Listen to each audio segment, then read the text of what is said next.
المتحدث الأولاني ما حضرش، فهنبدأ بالدكتورة هبة حلمي. هتكلمنا عن adrenal impairment and anticipated COPD comorbidity. اتفضلي يا دكتورة هبة. بسم الله الرحمن الرحيم. There are many studies that have investigated COPD-linked comorbidities and their impact on associated outcomes. It is undetermined to which extent it is related to chronic renal failure. Besides, chronic renal failure diagnosis was based on serum creatinine, and therefore its prevalence was expected to be underestimated. The glomerular filtration rate is traditionally considered the best overall index of renal function in health and disease for evaluating people at increased risk. But unfortunately, glomerular filtration rate is difficult to measure in clinical practice, so it is estimated with an equation based on the level of serum creatinine. The used equation in this study is the estimated glomerular filtration rate is the modification of diet in renal disease and calculated as seen. Glomerular filtration rate less than 60 milli per minute per 1.73 meters square indicates threshold for moderate renal dysfunction. Subjects were classified concerning the renal functions as normal kidney function with normal serum creatinine, glomerular filtration rate more or equals to 60 milli per minute per 1.73 meters square, concealed chronic renal failure with normal serum creatinine, but the glomerular filtration rate is less than 60, and overt chronic renal failure with increased serum creatinine and decreased glomerular filtration rate less than 60.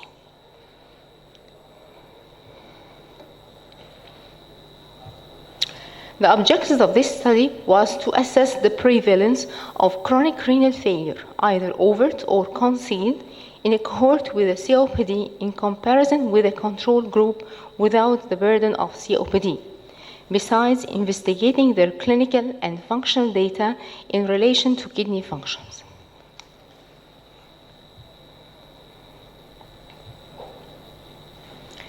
The study was performed on 136 male patients from the outpatient department of the Pulmonary Medicine and Shams University and October 6 University hospitals, diagnosed as COPD on the basis of the GOLD 2015, excluding patients with chronic comorbid disease, receiving corticosteroid therapy, or having symptoms suggesting of acute exacerbation during the last month, with the cutoff value used for serum creatinine was 1.26 milligram per deciliter. The COPD subjects in the study were subdivided into two groups according to the combined assessment into Group 1, including 72 patients with stage A and B of the GOLD, and Group 2, including 64 patients of stage C and D. Besides, the study included 104 control subjects recruited from the checkup program department in the department of October 6 University, excluding any subject with chronic respiratory or non-respiratory disease.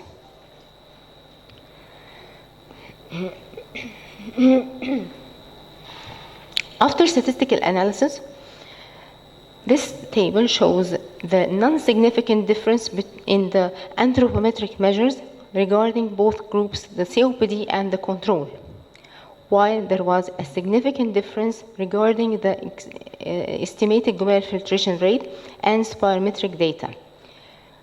Noticing there is non-significant difference in the serum creatinine level.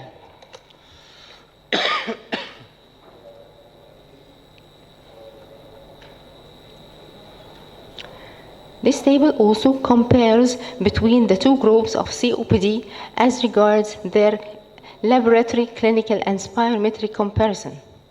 There is also a significant difference between both groups regarding the estimated glomerular filtration rate, while it was non-significant regarding the serum creatinine level. And of course, there is a significant difference between their spirometric data.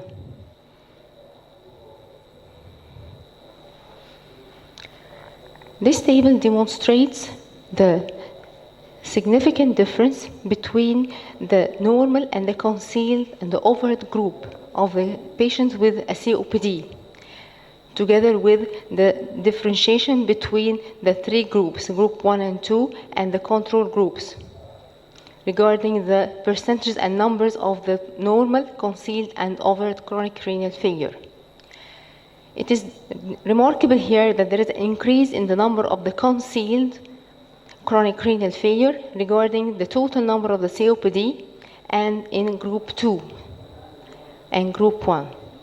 So concealed chronic renal failure is increased in the COPD total number and also in both group 1 and group 2.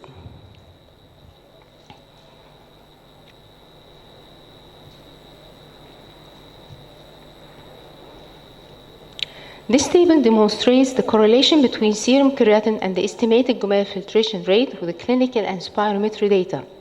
There was a significant difference with the estimated glomerular filtration rate with the whole data we have collected regarding the CAT, the exacerbation number per year, hospitalization, and the spirometry data, while only the creatinine is significantly correlating with the number of exacerbations and hospitalizations of the patients.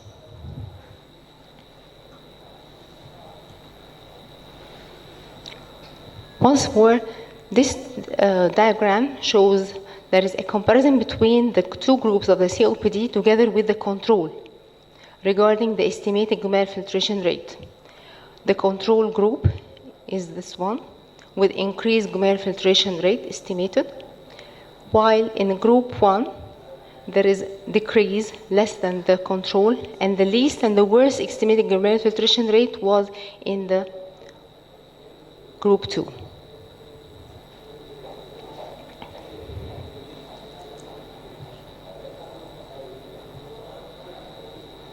To conclude, within the rising interest in systemic features of COPD and related comorbidities, chronic renal failure should not be ignored or underestimated simply because it is frequently cannot be recognized on the basis of serum creatinine, as the decrease in the estimated glomerular filtration rate is more prevalent.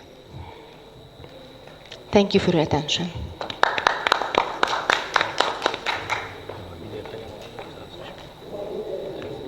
شكرا للدكتورة هبة. نسأل عنه.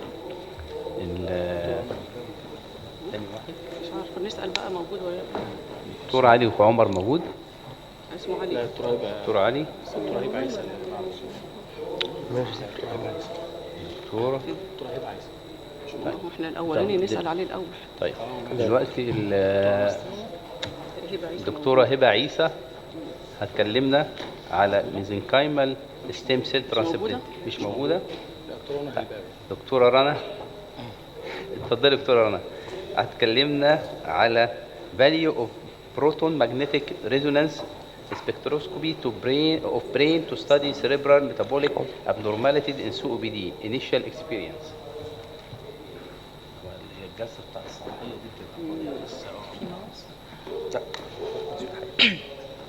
It's okay.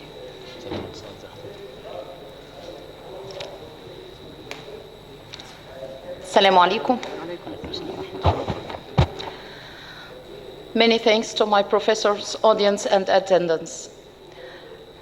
Here our talk, the value of the proton magnetic resonance spectroscopy of the brain to study cerebral metabolic abnormalities in COPD, initial experience.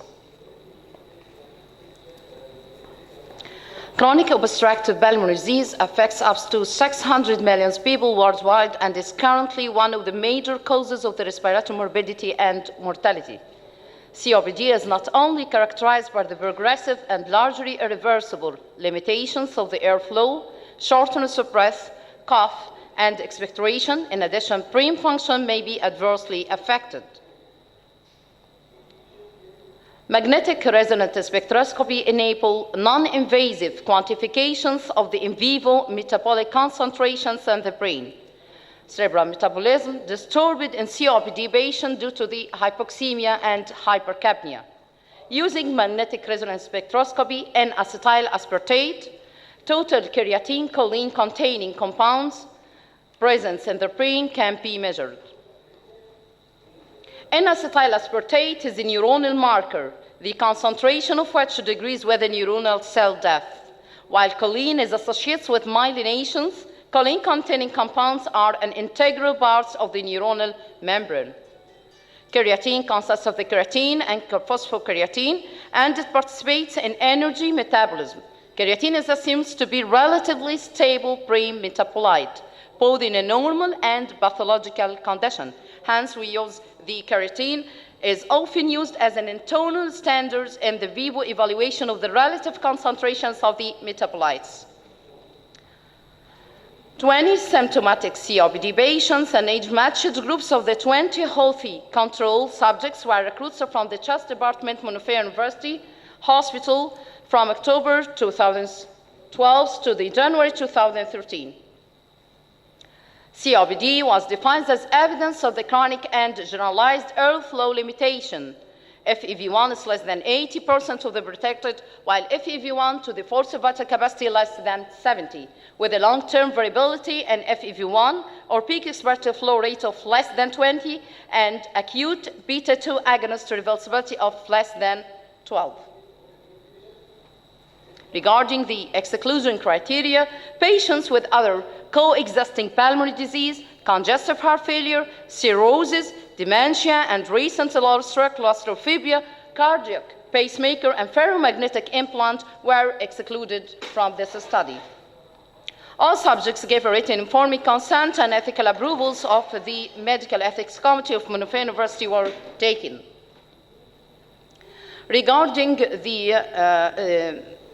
this processing, measuring self-pulmonary function, including spirometry, pulse oximetry at rest and change during 6-minute walks and distance walks, arterial blood gases, respiratory muscle strength, and MRS examinations requires an obligatory period during which each subject lies flat within the pool of the magnet, which presents technical difficulties for COPD patients.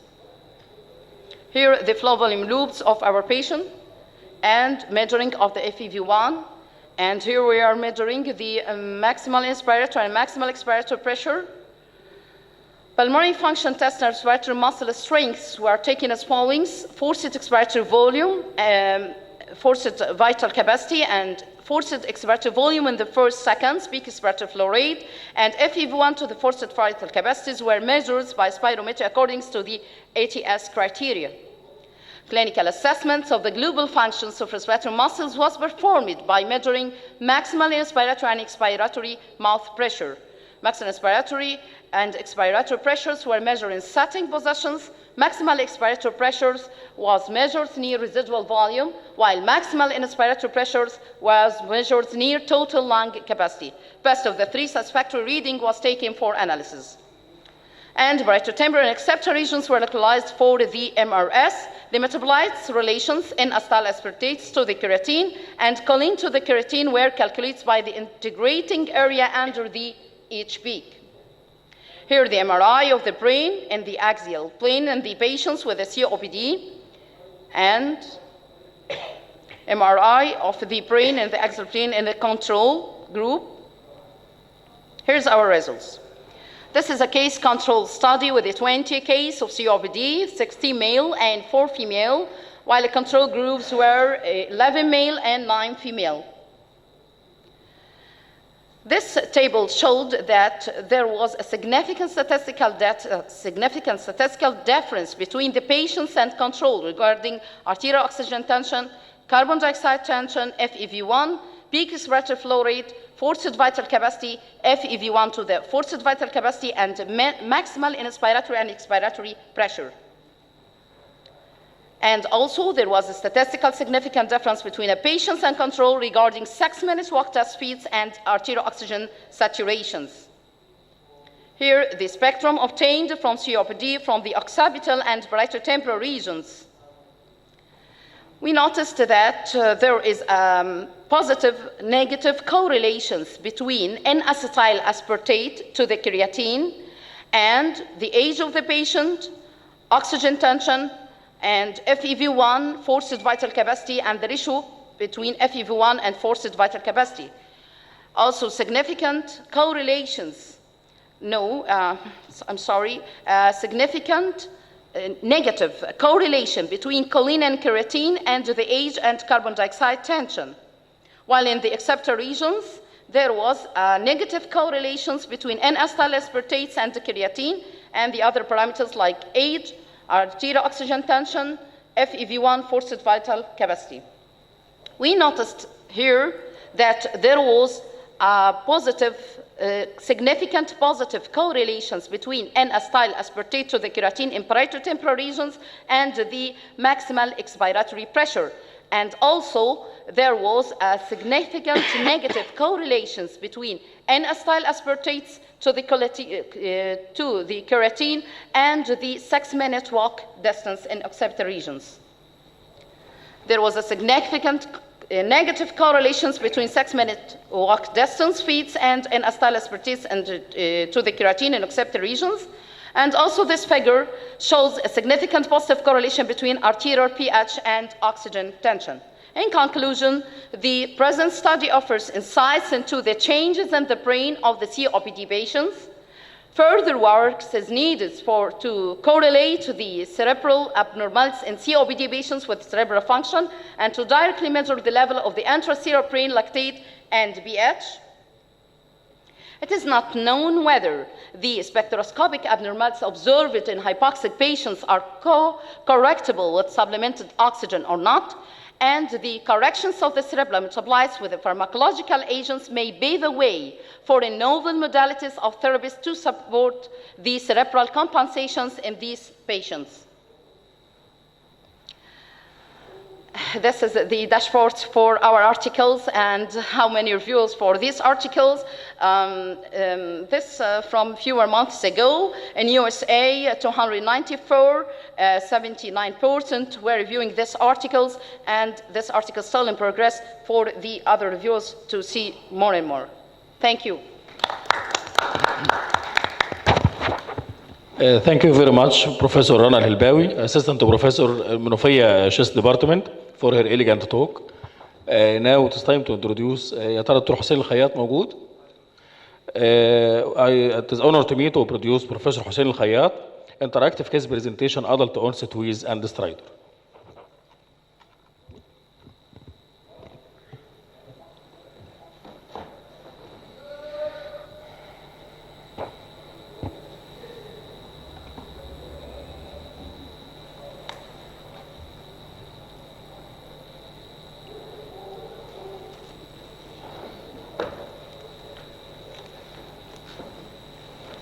Bismillah ar-Rahman ar-Rahim. Mr. Chairman, dear Professor and colleague, I'm Hussein Al-Khayyat, a cardiothoracic surgeon from Asyut University. It's my honor to be here today about to introduce a case of adult onset wheezes and stridor. We have this patient, 42 years old female patient, coming complain from noisy breathing for 1 month and shortness of breath of 1 year duration. Patients seek medical advice several times on the last year and diagnosed as adult onset asthma, received medical treatment in the form of bronchodilators, steroids with no improvement. The clinical examination showed that she has a stridor, respiratory distress, bilateral sibilant bronchi. The investigation, she was having a conventional CT from 6 months with no detectable abnormality. All the lab investigations were normal. We asked for a recent multi-slide CT scan, and here is the cuts. As you can see here, we detect some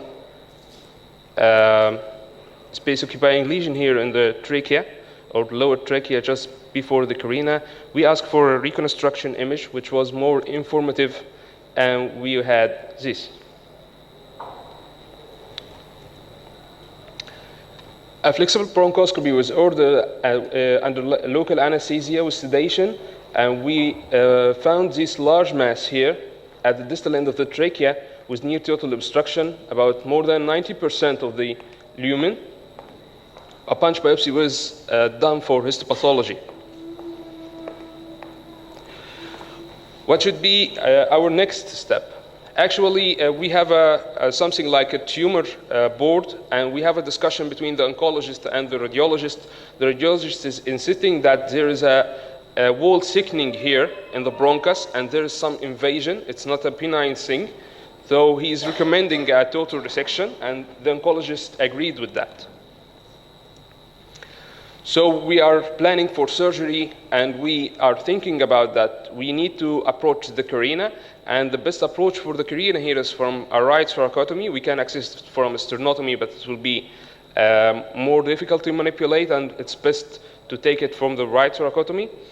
The next thing is the anesthesia challenge, because when we remove this part here with the tumor, we need to ventilate the lung. And how to ventilate the lung while there is no communication from here? And we talked to anesthetist to have an endotracheal tube in the field, from the operative field, to ventilate the left side while doing the surgery. We start the surgery with repeating the bronchoscope with a rigid bronchoscope and accurately measure the distance between the carina and the tumor and how many rings are involved. Then the patient are turned to a lateral decubitus position with a single human endotracheal tube of appropriate size. On the field, we do a right muscle sparing thoracotomy, and we spare the intercostal muscle, as you can see here from outside, to use it as a wrap around the anastomotic site to prevent leakage. Here what the anesthesia do, he is putting a single human endotracheal tube here, and then when opening the left main bronchus, he put a sterile tube here and connect it to the ventilator to ventilate the left lung.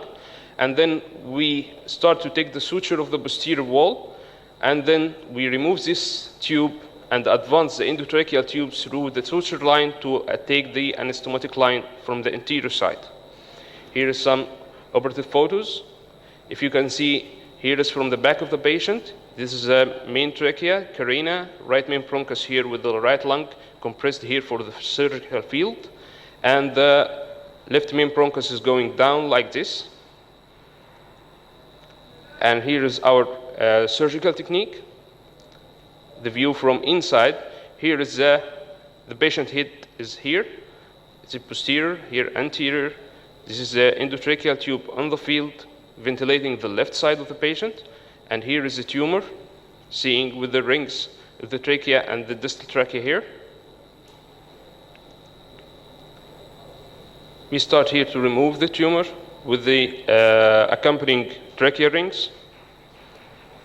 And here we take out the tube. You can see here the ventilator tube here out. And we start to take the sutures of the anterior tracheal wall. This is the tumor with the accompanying trachea rings. We use 2 metal clips at the height of the anastomosis for the possible radiotherapy as a tags. And we wrap the anastomotic site with the intercostal muscle we harvest in the very beginning.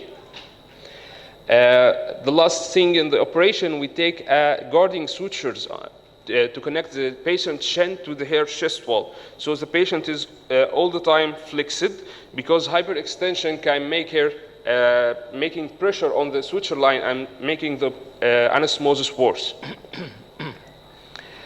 On the 7th day post-operative, this is the X-ray, fully expanded lung both sides, especially the right side, and chest tube here. And the bronchoscopy view was, this is the new carina after the new formation, and there is a granulation tissue around it on the suture line. So we take this with a biopsy forceps, we remove it, and there was no fistula or anastomotic leak. The histopathology came to be tracheal adenocystic carcinoma, and actually the radiologist was right. The surgical margin was free, but the distal end, at the distal end, but there is a subserosal spread of malignant cells on the proximal end, and we do a mediastinal lymph node dissection, and the station 4, which is right lower paratracheal, and the 7th lymph node, which is subcarinal lymph node, were negative for malignancy. So we move to radiotherapy as the second line of treatment for the subserosal spread, and the patient having, we do use a generous safety margin on the radiotherapy, 3-dimensional radiotherapy. The patient received 60 gray over 30 fractions over 6 weeks, and the course was tolerable with minimal pneumonitis and esophageal irritation symptoms. This is a 1-year follow-up, and if you can see here, these 2 points is the metal clips denoting the anastomotic site, and this thickening is not a pleural thickening. This is the intercostal muscle wrapped around the anastomotic site, and the patient is symptom-free at that time. The adenomocystic carcinoma is also called cylindroma. It is one of the 2 most common tracheal malignancies with squamous cell carcinoma.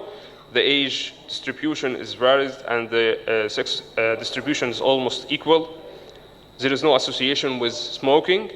Slow-growing nature added to the general diagnostic delay. The differential diagnoses include other carcinomas, mostly adenocarcinoma. It tends to be locally recurrent. Nodal paratracheal metastases develop late in the course.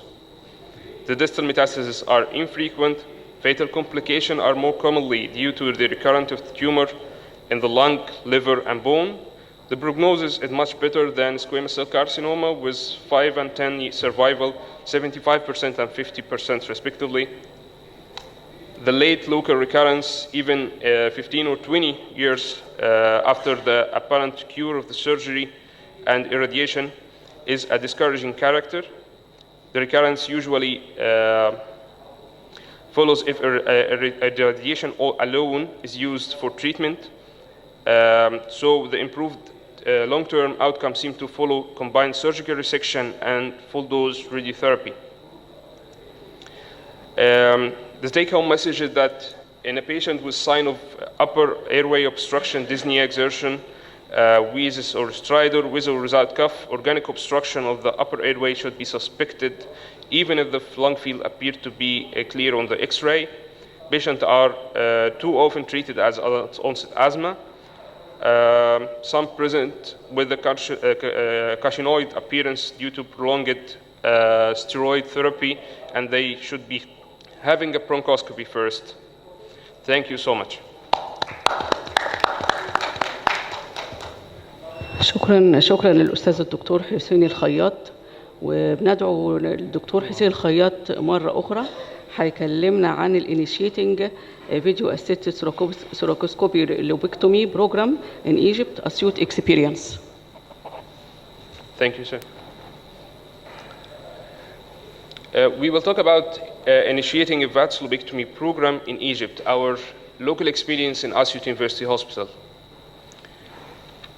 We started using thoracoscopy in 1992 by Professor Ahmed al-Minshawi as a diagnostic thoracoscopy.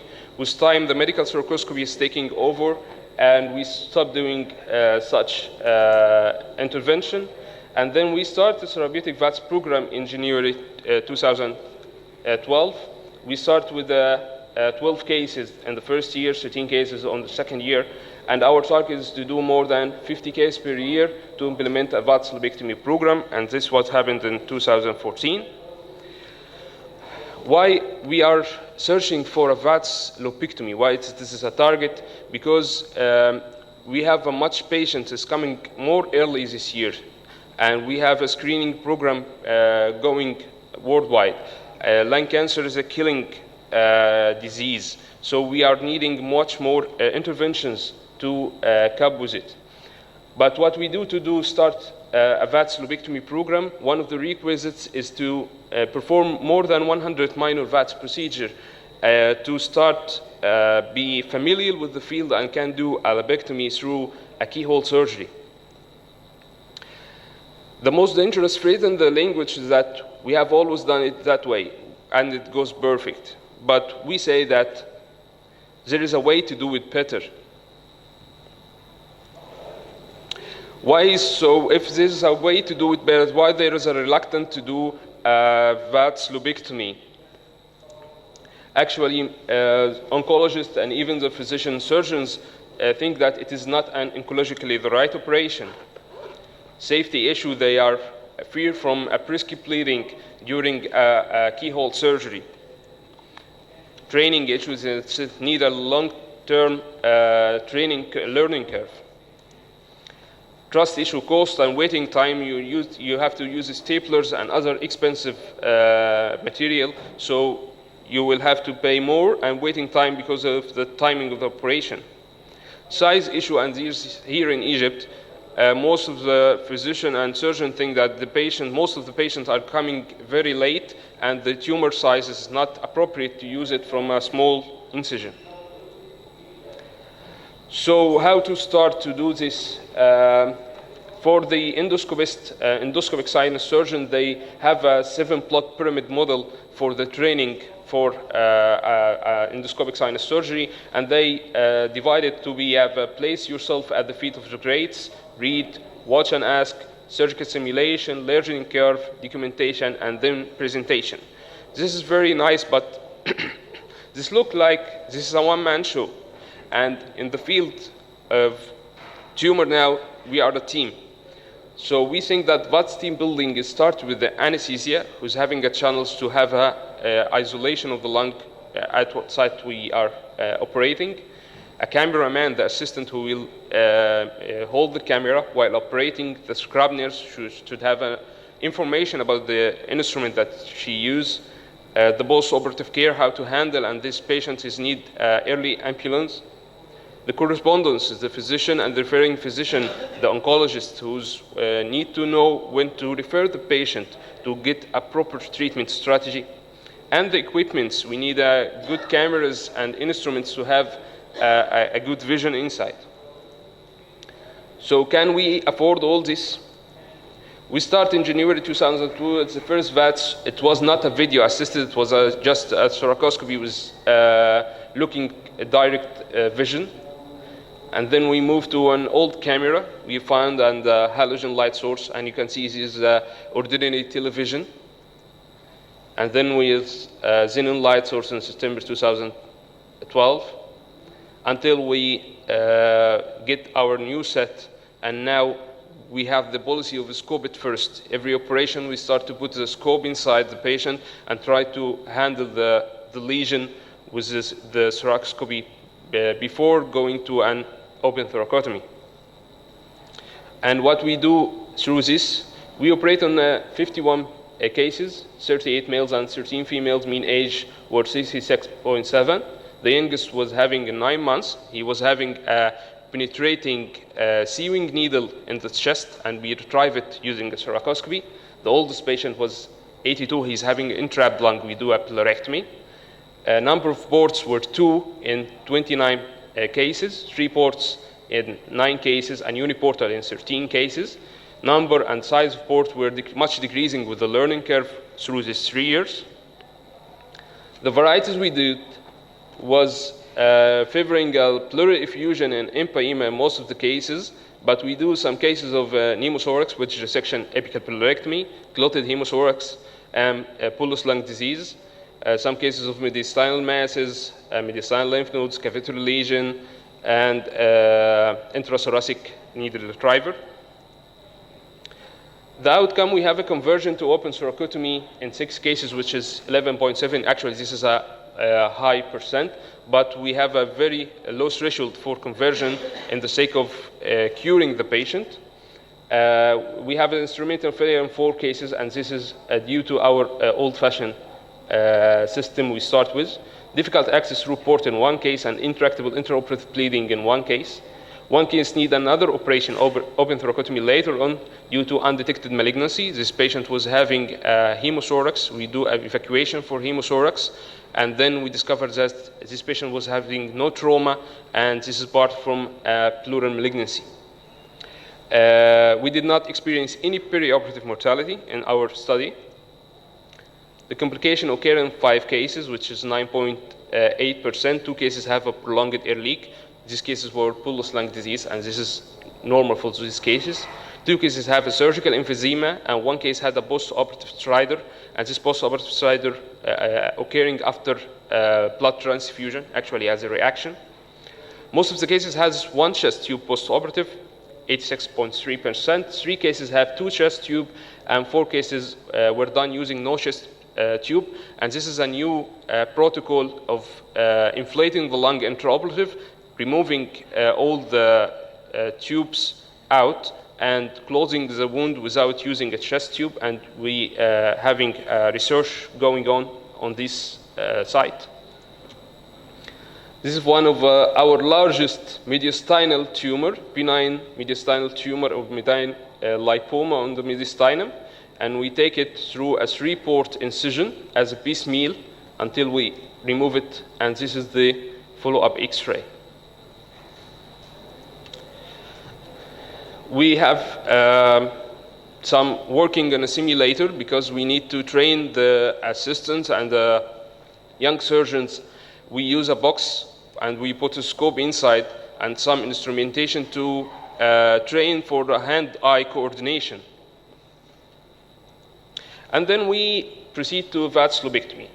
Our first case was not very typical. He was a 51-year-old male smoker, complained from right chest pain and shortness of breath.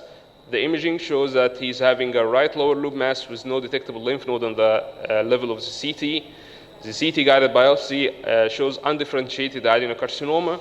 Patient got a right pneumothorax following the biopsy, and right chest tube were applied for 2 days. The oncological consultation advised surgery owing to the undifferentiated nature of the tumor. We plan for the right VATS 2 ports. This is the operative details. We're stapling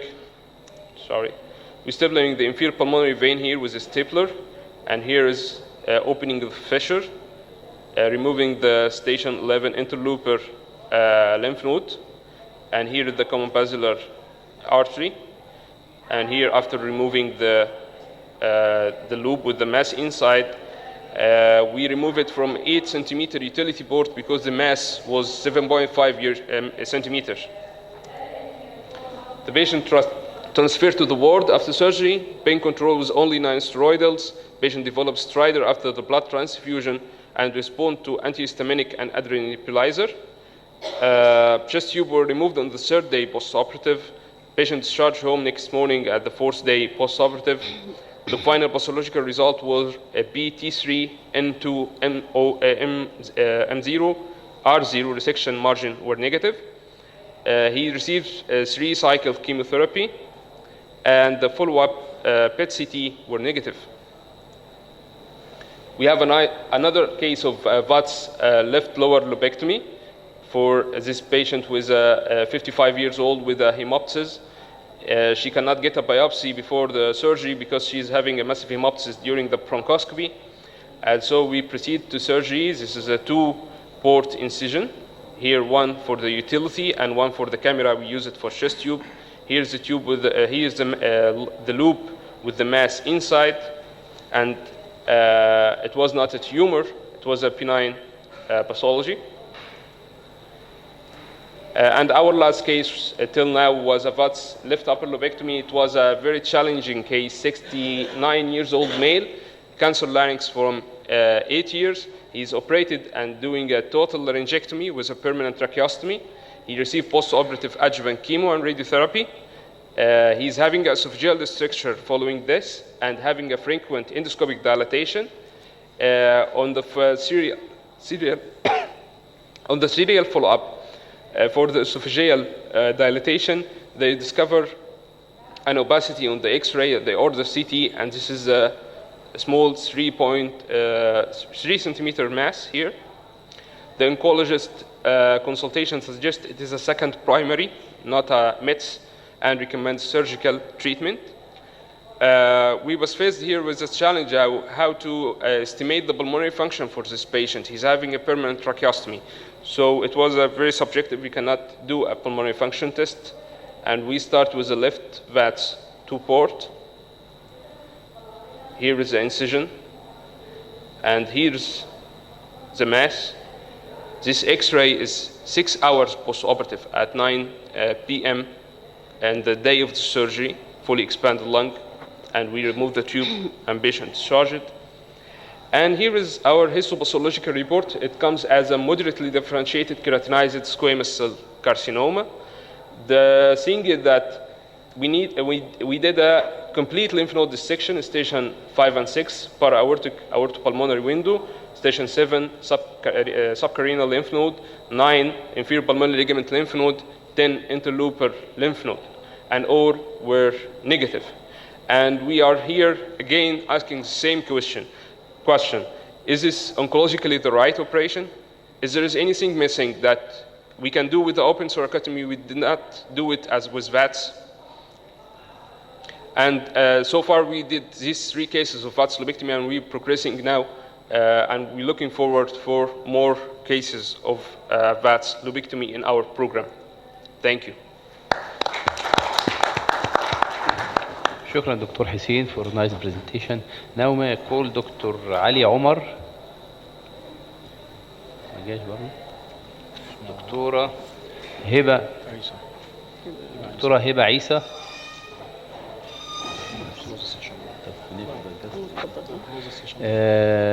دلوقتي هنقفل الجلسة discussion. طب في أي questions للسادة اللي عرضوا البرزنتيشنز؟ No discussions, no questions. ان شاء الله قبل الطيب ان شاء الله. قبل الطيب. قبل الطيب ان شاء الله.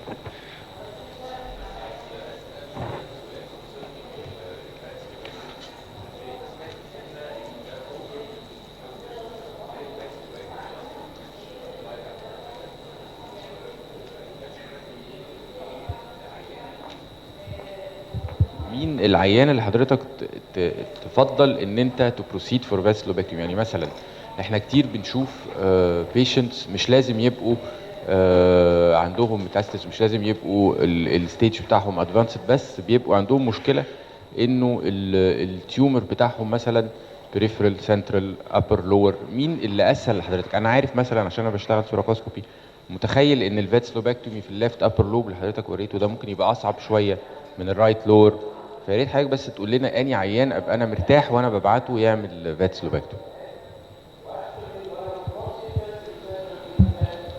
شكرا لحضرتك جدا.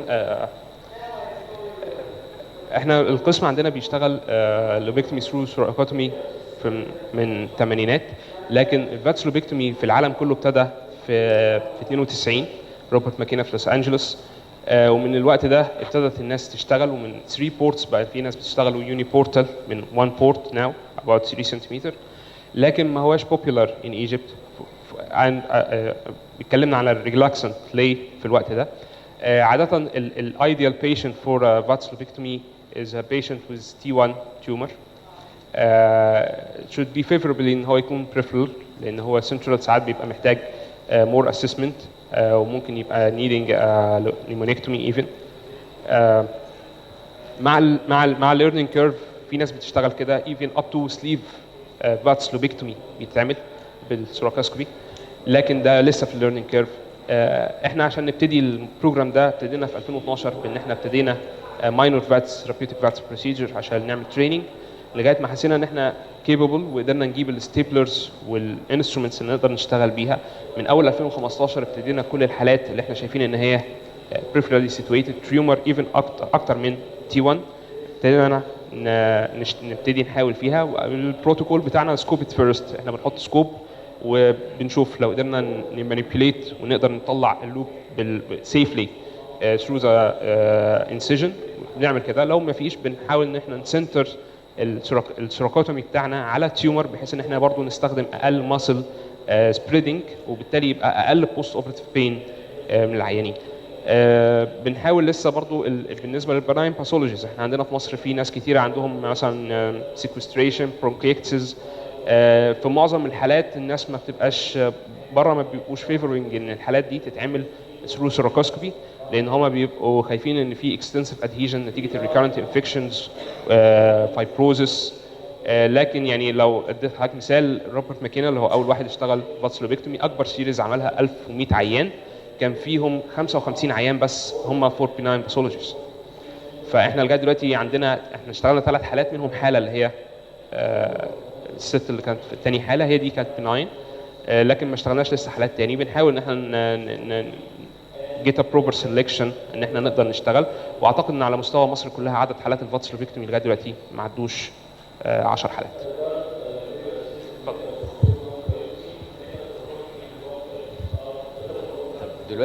دلوقتي حضرتك بس ممكن تقول لنا في الحالات اللي انتوا اشتغلتوها تقريبا كام % منها جوه الاوبريشن قلبت بثوراكوتومي.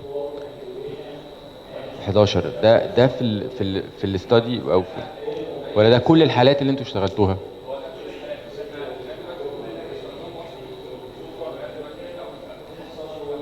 اوكي، اللي قلبوا بثوراكوتومي هل الكومبليكيشنز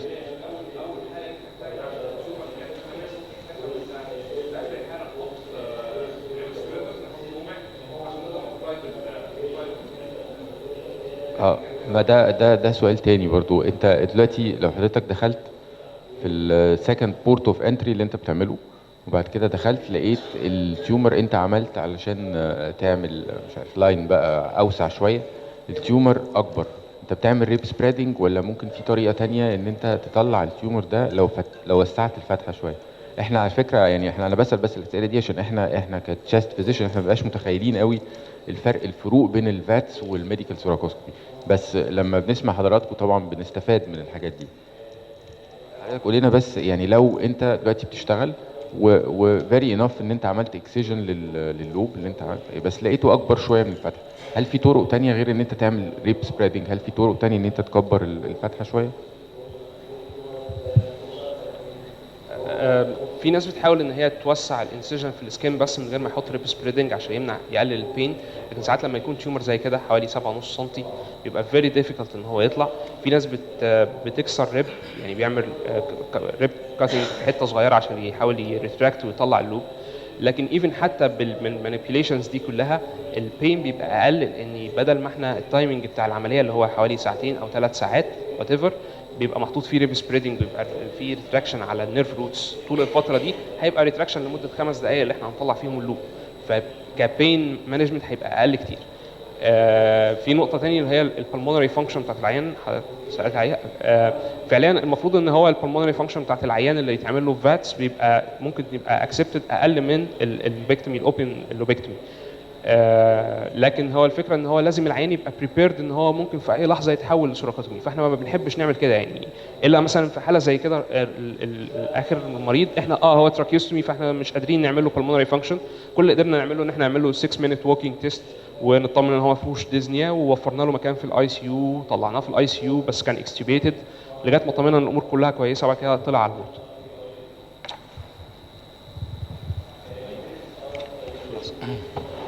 Any other questions? Now we close the session احنا ما شاء الله خلصنا بدري عن وقتنا يعني، فكده بنقفل الجلسة. شكرا جزيلا لكم.